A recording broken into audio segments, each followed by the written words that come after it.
sommes dans Romains chapitre 12. Puis-je vous demander de vous lever encore pour la lecture du verset de base.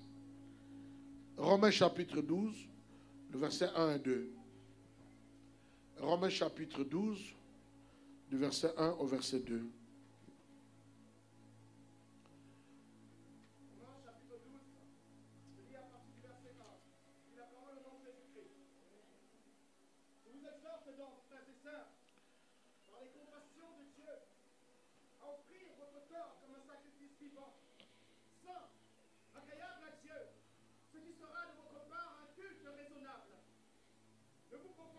Siècle présent, mais soyez transformés par le renouvellement de l'intelligence, afin que vous discerniez quelle est la volonté de Dieu, ce qui est bon, agréable et parfait.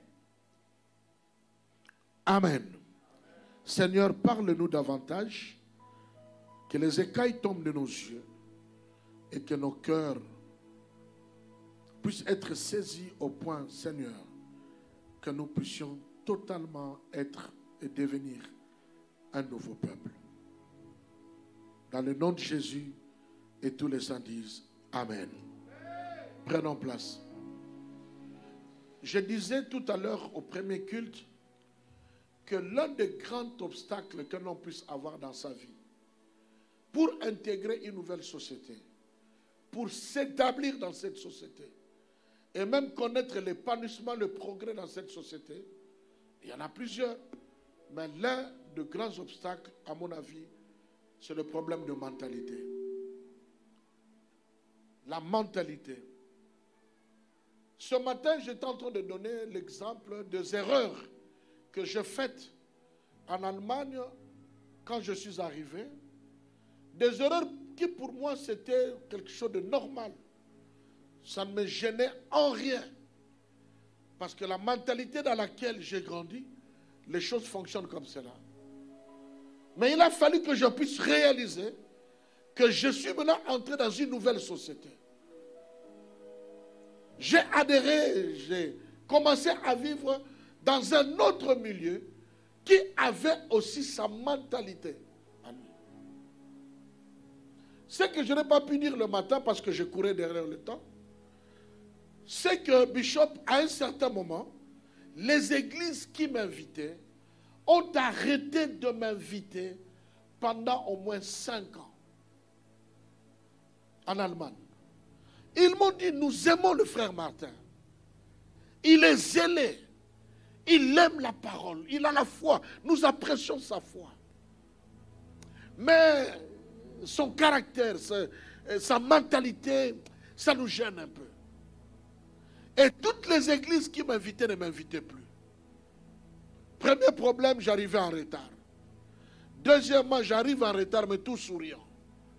Comme si de rien n'était. Troisièmement, j'ai ramené ma mentalité de l'Afrique, qui n'est pas mauvaise. Tout dépend du milieu. C'est que quand je finis de prêcher, je demande maintenant à tout le monde, tout celui qui veut recevoir le Seigneur Jésus, qu'il lève la main, qu'il vienne ici devant pour s'agenouiller. Et à chaque fois que je prêchais, que je faisais cela, personne ne venait. Alors je croyais que j'avais un problème avec mes prédications ou bien avec l'interprétation, ou que le Seigneur ne bénissait pas mon travail. Mais en réalité, ce n'était rien de tout cela. C'était seulement que l'Allemand, dans sa mentalité, il peut être touché dans la parole, mais il faut que tu le voies ou qu'il te voie en privé. Pas devant tout le monde. Qu'ils viennent là, parce que nous en Afrique, au Congo, c'est comme ça. Tu viens, tu vas accepter le Seigneur, viens, agenouille-toi. Et je te fais faire une prière, tu es à genoux, tu répètes ma prière, je t'impose la main. Mais ça c'était, excusez-moi, notre mentalité là, ça passe avec notre culture. Mais dans cette nouvelle mentalité, on ne faisait pas comme cela. Alors il me trouvait un peu brutal, il me trouvait un peu un homme exagéré. Parfois même dans mes prédications, parce que dans toutes les églises, je ne savais pas que les Allemands, eux, chaque mois, à partir de leur salaire, on retire un pourcentage qui va directement au compte de l'église. Et maintenant, quand ils viennent au culte, Il ne donne que les pièces, les saintes, et ça me choquait. Et je pensais leur apporter un message de réveil. Vous ne donnez pas, il faut donner, vous ne donnez que les bruits.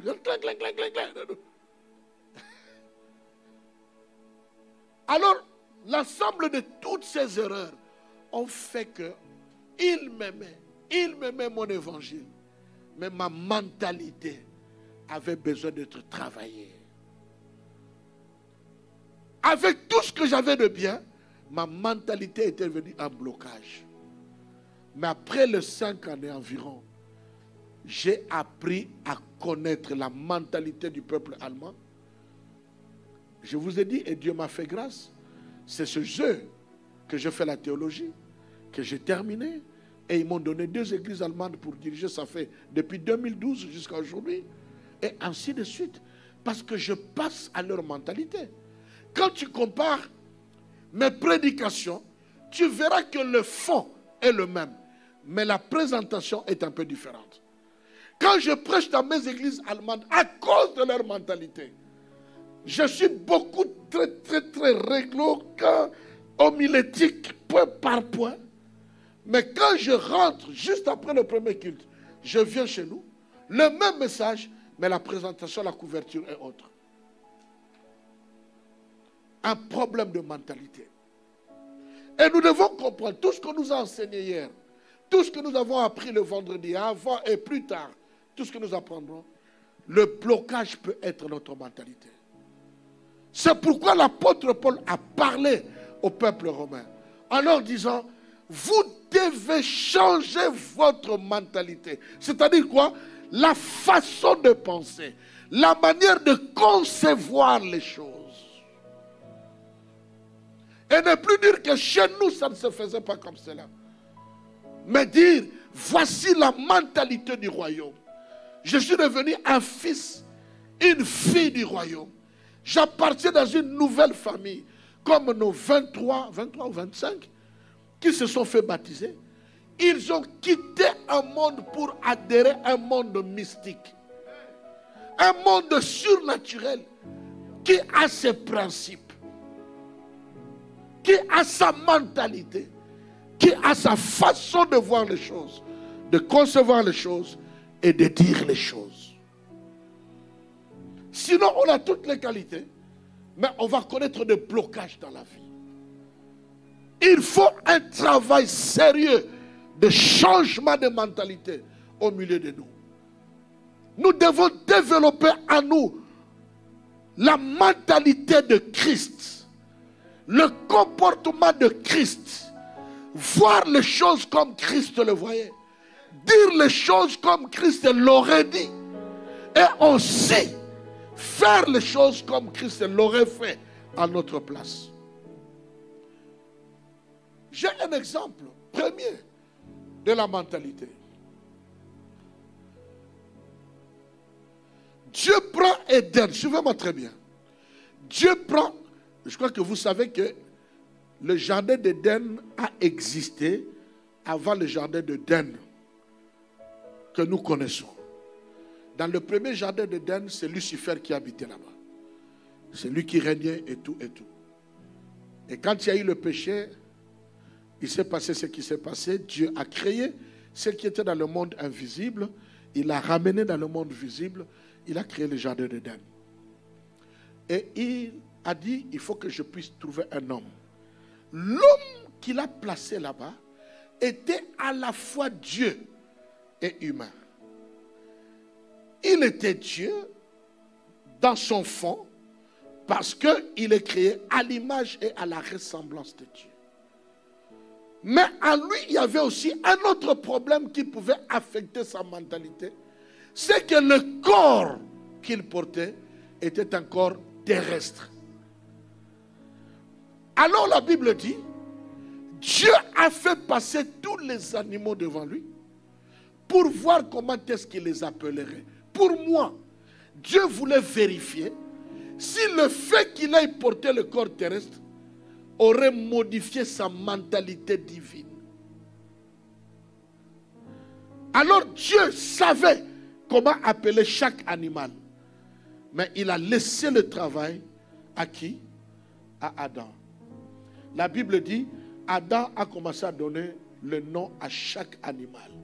Quand il a fini, la Bible dit expressément, Adam a appelé chaque animal comme Dieu lui-même les aurait appelés. Et Dieu a vu cet homme, bien qu'il a le corps physique, mais il a la mentalité de Dieu. Parce que il voyait les choses comme Dieu les voyait. Il appelait les choses comme Dieu l'appelait. Si je ne suis pas prêt à changer ma façon, mon intelligence, ma façon de réfléchir, de voir les choses, réfléchir comme Dieu, penser comme Dieu, voir les choses comme Dieu, dire les choses comme Dieu, il me sera difficile de comprendre avec humilité tout ce que j'ai dit hier. Faire l'alliance avec un homme, devenir le vaillant d'un homme, dire que nous sommes devenus les os de tes os alors que j'ai mon père et ma mère. Parfois nous ne sommes même pas de la même tribu. Quand on voit les choses de la manière charnelle, c'est alors qu'on va continuer à réfléchir. Et tout ce qu'on enseigne, on ne fera pas de progrès. Mais si nous entrons dans la mentalité de Dieu, toutes ces choses deviennent normales. Elles ne seront compliquées que pour ceux qui sont dans la chair. Mais ceux qui sont en esprit, ils trouveront ça les choses les plus normales à faire. C'est pourquoi au premier culte, j'ai dit, premièrement, il faut porter la mentalité de Christ, qui consistait premièrement à rechercher les intérêts du royaume. La Bible dit, Christ n'a pas regardé son égalité avec Dieu comme une proie arrachée, mais il s'est humilié lui-même pour faire des choses pour l'intérêt du royaume. Dieu nous appelle ce matin, vous et moi, que nous puissions entrer dans la dimension où notre première priorité, c'est les intérêts du royaume. Deuxièmement, nous avons dit faire de la volonté de Dieu notre volonté. Jésus a dit, ma nourriture, c'est faire la volonté de mon Père. Est-ce qu'il y a un peuple qui peut atteindre cette dimension où l'expression de sa volonté n'est rien d'autre que l'accomplissement de la volonté de Dieu? La volonté de Dieu dans ma vie, dans mes affaires, dans mes finances, dans toutes mes entreprises, c'est d'abord l'accomplissement de la volonté de Dieu.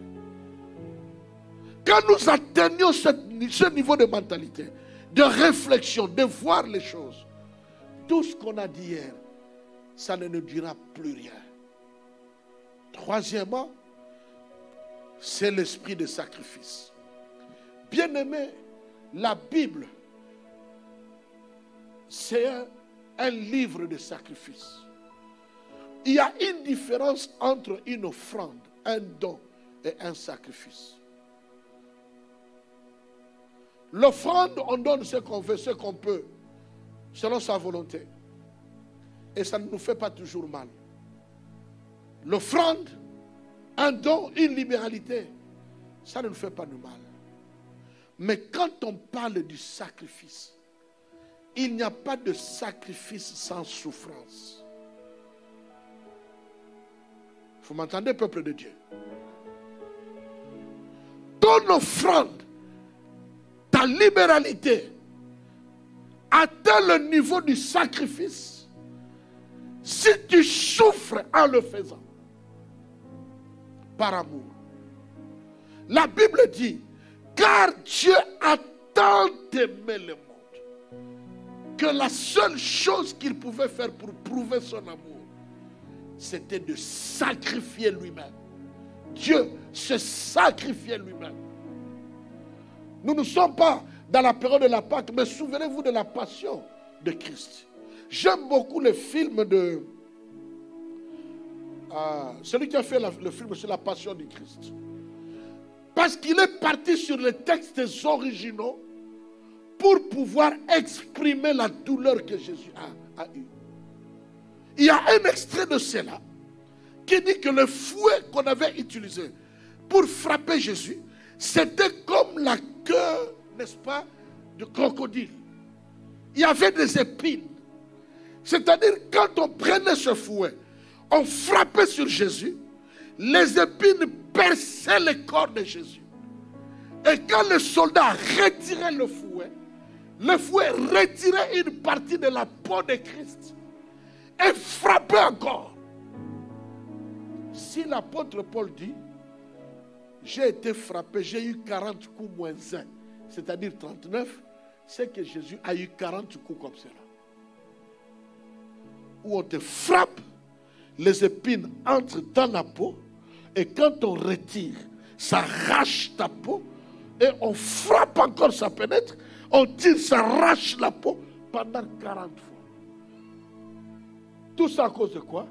Il doit se sacrifier pour que toi et moi nous soyons tels que nous sommes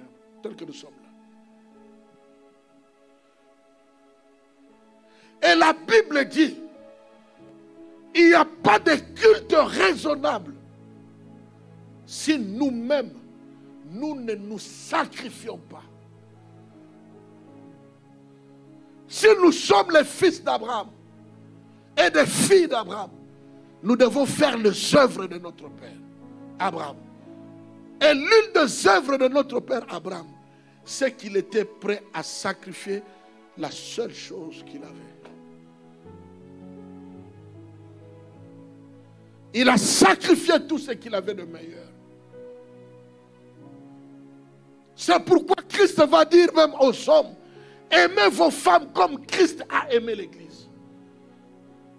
Maintenant, on explique dans Ephésiens 5, comment est-ce que Christ a aimé l'Église?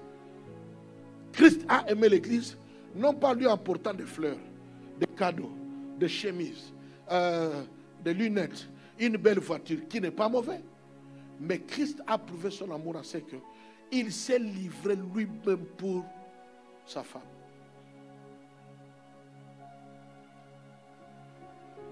Les chrétiens, comme au temps de l'église primitive, ils se sont rendus compte que l'église a des besoins.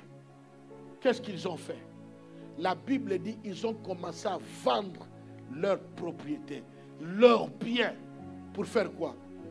Pour honorer les intérêts de Christ. Parce qu'ils ont compris que la volonté de Dieu doit être la priorité. De toute façon, tout ce que nous avons, c'est Dieu qui nous a prêté. Le jour de notre mort, nous laisserons toutes choses. Est-ce que nous sommes des chrétiens qui se sacrifient pour la gloire de Dieu?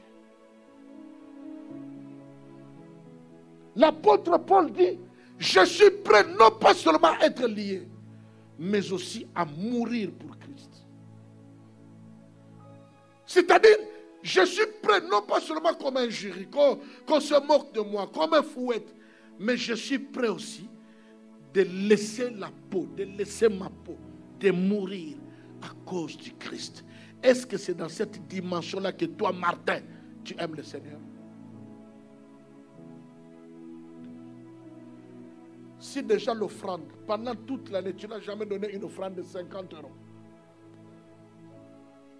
Toute l'année. Jamais à un dimanche comme ça, tu as pris 50 €, tu donnes offrande. Peut-être que depuis que tu es dans l'église, jamais tu as pris l'un des plus beaux costumes qui coûte le plus cher. Tu fais ça pour ton pasteur, ou pour son épouse, ou pour un autre serviteur de Dieu. Tu n'as jamais rendu visite à une sœur malade, à une veuve, à des orphelins. À combien plus forte raison peux-tu prétendre aimer Christ? Parce que la dimension de notre amour pour Christ est proportionnelle à la dimension dans laquelle nous pouvons faire des sacrifices. Ton niveau de sacrifice pour ton frère, pour ta soeur, pour ton pasteur, à plus forte raison pour ton Seigneur, dépend du degré de sacrifice que tu peux faire. C'est ce qui détermine ton amour pour le Seigneur. Ces chrétiens-là qui ne sont pas différents de nous. Des hommes comme nous. Mais il y en a qui ont vendu leur propriété. Il y en a qui ont vendu leur maison. Il y en a qui ont vendu leur voiture pour résoudre le besoin de la communauté. Vous le trouvez dans Actes des Apôtres, chapitre 2. La Bible dit, ils vendaient leurs biens, ils vendaient leurs propriétés pour résoudre le besoin de la communauté. L'esprit du sacrifice. Nous ne sommes plus prêts à faire des sacrifices. Donc il nous sera difficile. Si aujourd'hui on nous amène un projet, on nous dit, mais écoutez, il y a un lieu où nous pouvons acheter, ça nous demande 5 millions. Nous avons besoin de gens qui vont donner juste 50 000. Je crois que c'est comme cela aussi la loi ici. Pour donner la base, hein, comment est-ce qu'on appelle ça? Le prêt qu'il faut, une garantie, pour que nous puissions paraître crédibles. Et le reste, nous allons payer au fur et à mesure. Combien sont prêts à dire que je préfère maintenant rouler avec une petite voiture, mais je vends ma Mercedes, je vends ma Jeep, je vends. Je voulais acheter une maison, mais on va attendre un peu. Je prends cet argent-là, je prends un crédit de 30 000, de 20 000 pour investir dans les choses de Dieu. Vous pensez que Dieu restera insensible à cela? Ce n'est pas le Dieu que je connais. Parce que le Dieu que je connais, il dit, il n'oubliera jamais, pas un seul, de tes bienfaits. David a dit, cherchez-moi quelqu'un de la famille de Jonathan, de Saoul, à cause de sacrifices que Jonathan avait fait pour moi. Dieu, les hommes peuvent oublier, même le pasteur peut oublier ton bienfait. Mais le Dieu que tu sers, qui a appelé le pasteur, n'oubliera jamais ton bienfait. Jamais. Jamais. Il y a un livre qu'on appelle le livre des souvenirs, où tout ce que tu fais en secret, en public, pour la gloire de Dieu. La Bible dit, ceux qui sèment avec des pleurs, ils récoltent avec des cris de joie.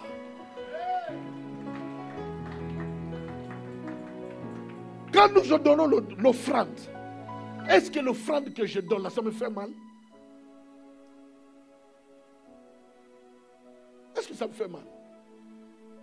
Pas 20 euros, 10 euros, 30 euros, 5 euros, 2 euros. Et pourtant, le samedi, j'ai acheté une chaussure de 160 euros. Et pourtant, le samedi, j'ai acheté une belle robe pour le dimanche parce qu'il y a baptême. Une robe qui a coûté 200 euros. Parce que je m'occupe de moi. Mais est-ce que je peux venir avec le vieux habit et je prends ces 200 euros, je mets juste offrande. Et nous attendons de grandes choses de la part de Dieu. Nous n'en aurons pas. Nous n'aurons que de miettes. Quelqu'un peut dire après moi, esprit de sacrifice. Quelqu'un peut dire esprit de sacrifice. Et j'ai énuméré un autre point. C'était bâtir les hôtels dessous. Si Dieu permet, vieux, il faut que tu parles encore, Bishop, des hôtels. Les hôtels de souvenirs. Nos patriarches, nos pères dans la foi, avaient une mentalité de bâtir des hôtels. Quel était l'objectif de cet hôtel? Ils voulaient que leurs enfants, les enfants de leurs enfants, et plus encore, que ceux-là puissent servir pas un autre Dieu que le Dieu qu'eux, ils ont servi. Alors, qu'est-ce qu'ils ont fait? Il fallait laisser des souvenirs. Il fallait laisser des monuments pour que ceux qui viendront après puissent dire, voilà le Dieu de nos pères. Voilà ce que nos pères ont fait pour leur Dieu. Voilà ce que nos pères ont fait pour leur Dieu. Voilà, c'est Israël aujourd'hui connaît Dieu. C'est à cause, entre autres, des souvenirs, des hôtels, des souvenirs. Abraham en a bâti 5. D'autres en ont bâti 2, 3, 4. Parce qu'ils voulaient que leurs enfants, leurs descendance, se souviennent de leur Dieu. Let me ask you this question. De quel Dieu se souviendra ton fils plus tard? Par quel élément ton fils saura que tu as servi le Seigneur? Que tu as eu un Dieu dans ta vie qui t'a fait du bien? Par quoi? Bâtir l'autel, bâtir un temple est une opportunité pour moi de laisser les traces de mon parcours en tant qu'enfant de Dieu sur la terre. Nous, je vous ai dit, moi je n'ai pas peur ni honte de le dire. Moi je suis dans la nature, je suis Mosingo, mais je suis né dans la famille de Papa Simon Kimbangu. Et j'ai grandi dans l'église kimbanguiste. Et on nous a dit que Nouvelle Jérusalem va être bâtie chez nous au village, en Kamba. Et que nous devions construire un temple. J'avais 16 ans, 17 ans. Je venais d'accepter Jésus. Mais je ne connaissais pas encore de grandes choses. Je suis parti de Kinshasa jusque dans mon village pour construire le temple. J'ai acheté des briques avec mes oncles. Même ceux qui n'étaient pas de l'église Kimbanguiste, parce qu'ils étaient au Congo, ils y allaient. Parce qu'on nous a dit, si tu ne construis pas, le jour où tu vas mourir, tu vas manquer d'endroit dormir. Et moi, j'ai cru en cela. Le temple où on a fêté le centenaire, il y a ma sueur dans ce temple-là. Je suis parti de Kinshasa jusqu'en Kamba. À partir de Mbanzangougou, pour ceux qui connaissent, il n'y a plus de goudron. La route est terrible. Et en plus, on est allé avec une petite voiture de mon oncle qu'on appelle Mini Maurice. Et tous les petits Bakongo au village, ils disaient, regardez cette voiture. Cette voiture, elle est trop petite. Hein? Mais quand elle va grandir, elle va devenir très forte. Parce qu'ils croyaient que la voiture était petite, la voiture elle va grandir après. Maintenant, si déjà une petite voiture là arrive en Kamba, quand la voiture va grandir, elle va devenir comment? J'ai construit le temple. J'ai travaillé, on se réveille le matin. On va puiser l'eau dans la source. Et on va donner aux maçons de travailler. Parce que nous devons construire notre nouvelle Jérusalem. Mais maintenant, quand on nous dit des choses, de dire, de faire des... Il faut voir maintenant notre village. C'est tellement beau.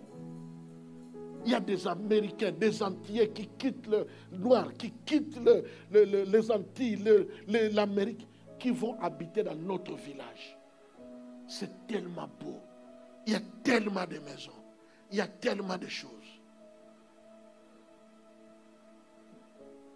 Mais quand on nous demande de faire pour Christ, on a des problèmes. C'est la mentalité. Je suis venu chercher en Europe. Je dois travailler pour moi. Je dois me battre pour mes enfants. Je dois. Et ton Dieu qui t'a sauvé. Et ton Dieu qui te donne le souffle de vie pour le travail que tu fais là. C'est pourquoi j'adhère à la vision de l'homme de Dieu. Je ne fais pas une promesse. Mais quand je le pourrai, je ferai ce que je pourrai. Pour que nous puissions nous lever et bâtir à l'Éternel ce que Dieu va montrer à son serviteur. Si c'est ton cas, tu acclames le Seigneur. Je pensais que ton acclamation allait vraiment faire du bruit. Je pensais que ton acclamation va être une acclamation des vaillants, qui veulent assurer la domination de David.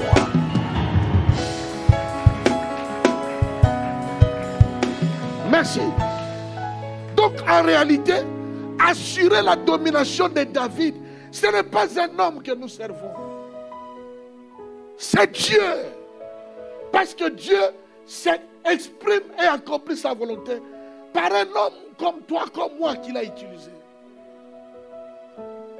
C'est pourquoi la Bible dit changer de mentalité. Servez cet homme comme si vous étiez en train de servir Christ lui-même. Si quelqu'un t'appelle fanatique de telle personne, dis-lui, je suis fanatique de telle personne à cause du Christ dont je suis fanatique qui habite dans cet homme.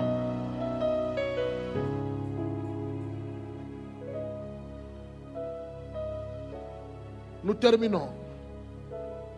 1 Chronique chapitre 17, verset 1-2.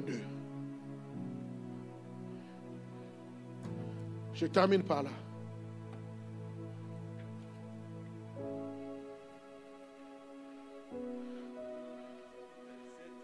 Versets 1 et 2. Tu as un micro?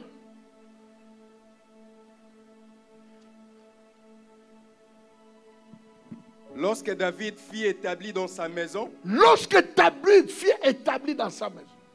Il dit à Nathan le prophète, il appelle le prophète et il lui dit, voici j'habite dans une maison de cèdre. Voici j'habite dans une maison de cèdre. C'est comme un palais en marbre.